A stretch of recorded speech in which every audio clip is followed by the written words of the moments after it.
राधे राधे। आशा करती हूँ कि आप सभी लोग खुश होंगे, स्वस्थ होंगे, मस्त होंगे। आज मैं आप लोगों को बताने जा रही हूँ चतुर्थी तिथि कब है, कि चतुर्थी व्रत को धारण किस दिन करना है, चंद्रमा को अर्घ देना है, वह शुभ मुहूर्त कौन सा है, भगवान गणेश की पूजा करने का शुभ मुहूर्त क्या है। इस प्रकार की संपूर्ण जानकारी अपने वीडियो के द्वारा आप लोगों को देने जा रही हूँ। कृपया मेरे वीडियो में अंत तक बने रहें। जैसा कि हम सभी लोग जानते हैं, हर महीने में 2 चतुर्थी व्रत पड़ता है। कृष्ण पक्ष में जो चतुर्थी व्रत होता है उसे संकष्टी चतुर्थी व्रत कहते हैं, और शुक्ल पक्ष में जो चतुर्थी व्रत पड़ता है उसे वैनायकी चतुर्थी व्रत कहते हैं। चतुर्थी व्रत भगवान गणेश को समर्पित होता है। इस दिन जो चतुर्थी व्रत को धारण करते हैं वह भगवान गणेश की पूजा करते हैं। आज मैं आप लोगों को जानकारी दे रही हूँ। 30 दिसंबर 2023 दिन शनिवार को तृतीया तिथि का समापन होगा 9:46 पर, और चतुर्थी तिथि आरंभ हो जाएगा। चतुर्थी तिथि का समापन होगा दिन रविवार को 11:58 दिन में।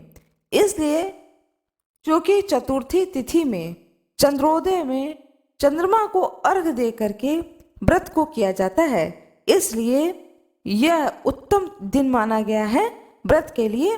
वह 30 तारीख को 30 दिसंबर 2023 दिन शनिवार को संकष्टी चतुर्थी व्रत को किया जाएगा। चंद्रोदय का समय है 8:24। इस दिन भगवान गणेश की विधि पूर्वक पूजा की जाती है। गजाननम भूतगणादि सेवितम कपित्तजम्बू फल चारु भक्षणम उमासुतम शोक विनाशकारकम नमामि विघ्नेश्वर पाद पंकजम। भगवान गणेश की जय हो। भगवान गणेश का व्रत रखा जाता है इस दिन। साथ में चंद्रमा को अर्घ दिया जाता है, जो कि चंद्रोदय का समय है रात्रि के 8:24 पर। प्रातःकाल जितनी जल्दी हो सके उठ जाना चाहिए। उठने के बाद में सूर्य भगवान को अर्घ देने के बाद में अपने देवालय में सारे भगवानों की पूजा करने के बाद में भगवान गणेश की पूजा करनी चाहिए। भगवान गणेश को एक पाटे या चौकी पर बिठाया जाता है। चौकी को साफ से धुल लिया जाता है, गंगा जल छिड़का जाता है, फिर उसके ऊपर साफ पीले रंग का वस्त्र बिछाया जाता है। उस पर गणेश प्रतिमा रखी जाती है। आपके पास पीतल की प्रतिमा हो अथवा कोई फोटो हो, जो भी आपके पास में हो, उस चौकी पर रखें। जब गणेश भगवान की प्रतिमा रखी जाती है तो जिस जगह गणेश भगवान रखे जाते हैं उसके ठीक पीछे की जो दीवार होती है उसके दोनों साइड में 2 बिंदी लगाई जाती है रोली से।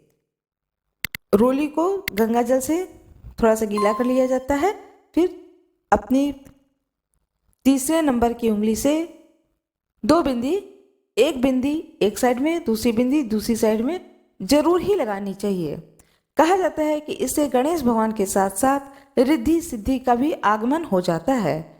और जिस जगह भगवान गणेश और उनकी दोनों ही पत्नी रिद्धि और सिद्धि का आगमन होता है, वहां पर किसी भी कार्य को होने में किसी भी प्रकार की बाधाएं जो होती हैं वह नहीं रहती हैं, बल्कि सारे कार्य स्वतः ही होने लगते हैं।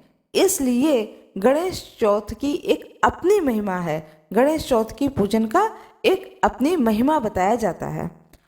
फिर भगवान को चौकी पर आसन पर विराजित करके भगवान गणेश की पूजा करनी चाहिए। हरी दुर्वा चढ़ाएं, सफ़ेद दुर्वा चढ़ाएं, शमी चढ़ाएं, देवदारू का चढ़ाएं, केवड़ा के फूल पत्ती चढ़ाएं, शमी को चढ़ाया जाता है, मालती के फूल पत्ती को चढ़ाया जाता है, मोदक और बेसन के लड्डू का भोग लगाया जाता है, और रुद्राक्ष की माला पर 108 बार ओम गण गणपते नमः या श्री गणेशाय नमः इस मंत्र का जाप करना चाहिए।